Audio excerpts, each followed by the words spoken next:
আমরা ভাত খাই 3 বেলা, তুমি খাবে 1 বেলা। ও তার মানে মেয়েটা তো এরম করে না?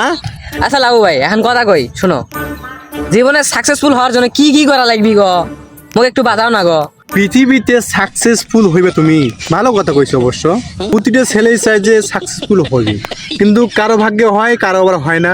তা তুমি যেহেতু হইবা, তাহলে তোমাকে কিছু কাজ করতে হবে।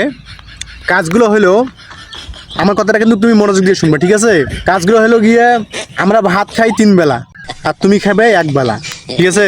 কোনো টাকা পয়সা কোনো রকমের ওড়া দেবে না, দোকানে হাট বাজারে কোনো আড্ডা দেওয়া হবে না, বন্ধু বান্ধবের পিস ছাই দিতে হবে, ঠিক আছে?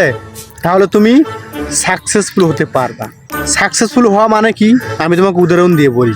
সাকসেসফুল মেলায় প্রকার আছে, যেমন ধরো তুমি বিদেশ যাইবা, এটাও একটা সাকসেসফুল। বিল্ডিং এর বাড়ি করছো, 10 তলা বাড়ি, এটাও কিন্তু সাকসেসফুল। তুমি 1 কোটি টাকার মালিক হয়েছো, এটাও সাকসেসফুল। সাকসেসফুলের অনেক কিছুই আছে। এখন তুমি কোন সাকসেসফুল হতে চাও আমাকে বলো। আচ্ছা এইখান তো উদাহরণ দিল, তা আর এখান যে উদাহরণ আছে, এখন মুই মোর বাড়ির যাম, যাওয়ার সাথে জ্বালা খাতে যাও, গেম খেলাম, মোর মায়ে মোক গালি দেয়, আর চিংড়ি এখানে সাদা আসলি খালি এমনি এমনি করে, বুঝলাম না কেন জানি করে, বুঝছে? এটার সলিউশন মোক দে, মানে এটা কিভাবে সাকসেসফুল হবো আর কি বুঝতে চাই মোক। ও তার মানে মেয়েটা তো এরম করে না? বুঝছি ইয়ার, বুঝছি। তার মানে মেয়েটা তো চায়, মন থেকেই চায়।